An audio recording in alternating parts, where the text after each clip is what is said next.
Louis Meets World here, and we are back with another one. Today we've got some Sua gameplay. Finally, we're going to be able to see how she's played, and we are watching a Immortal Ranked player known as HwangBlin or Goldblin, which is what I'm going to be calling him. Goldblin is a closer description as he is shining in most of his games. I just love him as a player, and Goldblin plays a lot of different characters. Guys, you're going to start with Sua's E, her Don Quixote. It's going to help you get across the map very quickly. Always be getting your movement abilities level 1. So whichever character you've got, just get that movement ability. Anything that's going to make them traverse or move across the map faster. Even Isol's E is taken first. There's a new interaction which kind of stops you from looting when your inventory is full. It puts that huge red marker on it. It does feel a little weird playing with it, just because we're not used to it. It does feel a little bit counterintuitive. I like the old way, but I just know that it's because we're not used to it yet. As soon as we get used to it, it's not going to be a problem. Ooh, and he lands a Q stun onto the Aya and uses it to loot here. Going to be able to finish the Morning Star. Fang makes the target item. Aya is really weak and should be running away. Aya gonna get hit by the stun into the E and the knock up. And now so much damage onto this Aya. Will she just go down? Don Quixote up in 3. Oh, and he lands the stun. That is so clutch. This is going to be the first kill of the game for Goldblin, and he makes that look very easy. Okay, so Imperial Crown going to be able to come through now, and that's a big item completion actually. Just makes you a whole lot more tanky. Imperial Crown giving you 350 HP and 10% skill amp, 20 defense. I wanted to say 20% defense, and I was like, no, that's not correct. But it gives you 20 defense, and that's very powerful, guys. We're going to be seeing him walk into Avenue now, and just going to be getting maybe a fan. I hope he finds the fan here. Of course, Avenue is not part of the main route that he is trying to part into, but will help him actually finish the Tinderlost Band, 12% CDR and skill amp. So that is going to be taking the place of the Drapeneer. Drapeneer is an item that gives you 10 defense, it gives you SP, it gives you health regen, and it gives you skill amp. So Drapeneer will not be built this game, taken out of the build, and he's opted into cooldown reduction and skill amp. If you watch my past video where we kind of go through Sua's abilities and we discuss her, I mentioned that CDR is going to be a very big stat on her. And we can see by that the fact that he's building the Tinderlost Band and that he's going to be getting the Tachyon Brace later. We just know that he's going to be getting a lot of that good CDR stat. I did theorize that attack speed would be a very good stat on her, and I still will not let that theory go. I think it's going to be very big. Fang Mace finally coming through. That's 55 attack and 35 extra skill damage. So he's going to be doing a lot of skill damage off abilities. What's interesting about Sua is her very low base attack speed. I think that's the only thing that would make attack speed not really fly on her. I don't want to call it low because I haven't actually looked into the stats, but let me just say that I played Sua and I felt that her auto attack was really sluggish when compared to a lot of the other characters on the cast. It felt very heavy, and it makes a lot of sense. Look at the small ego carrying around this huge hammer. Funny enough, I'm calling her an ego because one of the builds on deck.gg, one of the recommended builds that's doing really well for Sua is actually a build called Only Fans, and it's literally just a bunch of fans. It's the normal fan, it's the Gilded Core fan, and it's the White Crane fan, and they just put that in one build and then they called it Only Fans. Yo, people are so creative with the builds. Alex got a lot of salt or a lot of lemons for his. Was mad hilarious when it was Alex's turn. Luckily, Sua seems very balanced. She seems on point, guys. For now, I think she's more on the overtuned side actually, and that will be more apparent as people get more used to her. But for now, she seems to be on the balanced part of the spectrum. She doesn't seem weak, rather, is what I should say. Alright, so dogs will be attacked here. Wolves. Oh, and a Yuki comes out of the bush, and Yuki just running after stunning the Sua, but Mithril would be a good find here. I think Mithril Helm is a good consideration, and you could also get the Mithril Shield. Mithril Shield shouldn't be too bad. Can finally dump these red heals and get the Tachyon Brace done. Tachyon Brace coming through with 15 defense. It gives you 0.38 movement speed, which is pretty quick. Is a pretty quick shoe item, and it also gives you that very important cooldown reduction, 10% of that cooldown reduction stat. And Odyssey is Sua's Q, and it's just such a nice ability to watch. And he lands it into the E, into the weapon skill. So much damage into another Q with the auto. Misses on the last Q, but is going to have another one up. Oh, and just doesn't get it. That was his RQ, but another one coming out, and he's doing so much damage. Always has abilities up.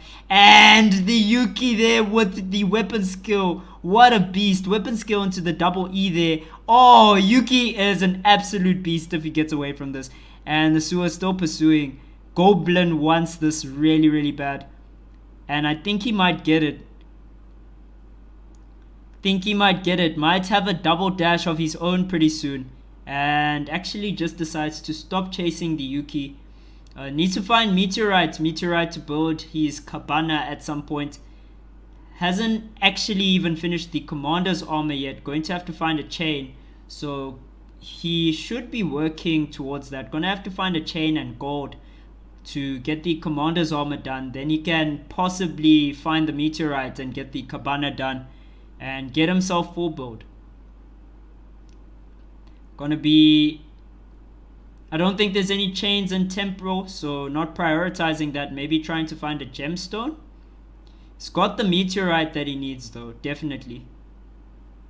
Ooh, would have been so clutch if gold dropped from that bear. I think gold sits at 6% chance to drop from bears. Okay, so he's just roaming around now, looking for something very specific.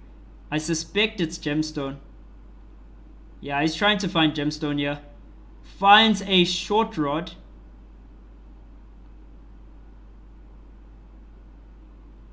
And okay, finds gemstone, not picking it up. So we'll just have to see what he's actually looking for here. I'm so curious as to what he needs. Okay, so he got some of that herbal root for the liquor, and just going to be using that to get his SP back. But the big drive to get to temple, I'm not too sure about. Is going to use a double E here. Doesn't want to take too much time on his timer to stay in this region. Oh man, he took a lot of time on his timer, but will still get out quite comfortably. Would have gotten out even without his ultimate, but much better to be using it just to not take too much time on your timer. Finds chain first thing. Chain armor going to be coming through. And now he should be building some food items as well. We're going to see the commander's armor come through. I didn't notice that he had gold already. Sorry about that, guys. Cabana going to be coming through. And that is big. That is very, very big. Alright, so he's got the moonstone in his inventory. We'll see what that's for, but he stuns the other Sua into the knock-up. Weapon skill lands. He gets hit by a weapon skill. Now just doing a lot of damage with these autos and lands the stun. That's so big into the knock-up. And the auto going to be finishing off the other Sua. Oh, what a brilliant player. Goldblin. Gold bling bling. Oh, and he builds a morning star. Okay, he's going to be building an evening star. This is a hammer item. I want to say mace item because it looks like a mace, like the Fang mace. This is a hammer item that gives you 105 attack, and then it gives you 16% skill amp. So pretty big item completion. Favors it over the extra skill damage that you get from the Fang mace, just because I think the attack power stat completely wrecks the Fang Mace. This is 50 more attack power on this item. So he's going to be doing a lot of damage, and you can kind of see it coming out on the Qs now. Plus that extra skill amp of 16, and Lee Dylan in the wrong area gets stunned. And now has to use the silence, but it's not enough. Oh man, uses the Q really expertly to run away. And now another Q just gonna land, the stun gonna land, and that's gonna be an executed Lee Dylan here. So much damage being pumped out by Goldblin right now, and he's Sua. Does he take Mithril Helm? Yes, he does. One of the items we were theorizing about if he found wolves. Instead finds it on the Lee Dylan. So he's gonna have a bit more attack speed, bit more movement speed, and a whole lot more tank stats. Okay, and now Wicker Line.